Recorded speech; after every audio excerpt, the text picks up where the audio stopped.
नमस्कार, मी पंजाब डक. आज आहे 28 जुलै 2026. सर्वप्रथम मराठवाड्यातील शेतकऱ्यांसाठी आनंदाची बातमी.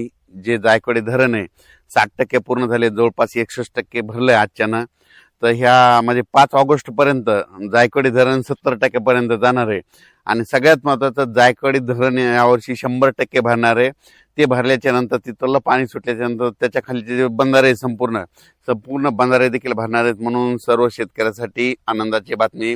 परभणी जिल्हा, जालना जिल्हा, संभाजीनगर, बीड जिल्हा, त्या सर्व हिंगोली जिल्हा, नांदेड जिल्ह्यात सर्व शेतकऱ्याचा कॅचमेंट एरियाचा असलेलं धरण ते 100% भरणार आहे. म्हणून त्यांच्यासाठी आनंदाची बातमी. त्याच्यानंतर राज्यात आज आहे 28 जुलै आणि 29 दररोज वेगवेगळ्या भागात दुपारपर्यंत ऊन पडणार आहे, दुपारनंतर जोराचा पाऊस पडणार आहे.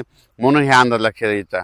त्याच्यानंतर काय होणार आहे, उद्याच्याला म्हणजे 29 तारखेला एक नागपूरकडून एक चक्रीवादळ गुजरातकडे जात असल्यामुळं, एक कमी दाबाचा पट्टा जात असल्यामुळे महाराष्ट्रात ठिकठिकाणी काही ठिकाणी रिमझिम, कुठं मुसळधार, कुठं अतिमुसळधार पाऊस पडणार आहे. म्हणून हा अंदाज लक्षात यायचा.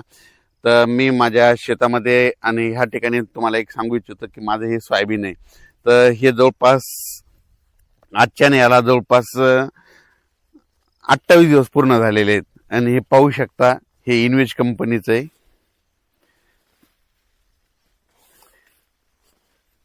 हे असं पीक आलेलं आहे संपूर्ण. 27 दिवसात एवढं सोयाबीन होत नाही, पण हे इन्वेज कंपनीचं 108 आहे. तर हे पाहू शकता एक कसं सोयाबीन आहे. याला एकदा खत दिलेलं आहे, फवारण्या 2 झालेल्या आहेत, कीटकनाशक देखील मारलेलं आहे.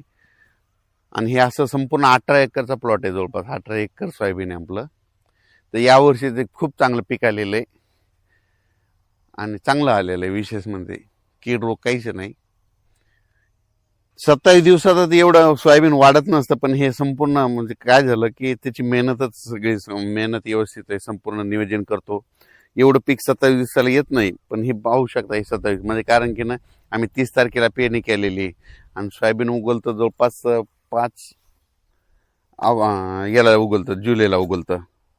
तर ते म्हणजे 30ला पेरलं, 5ला उगवलं आणि हे इतकं असं एवढं आलेलं आहे. म्हणजे आजच्यानं कम्प्लीट 27 दिवस पूर्ण होऊन आजच्यानं 28 दिवस आहे.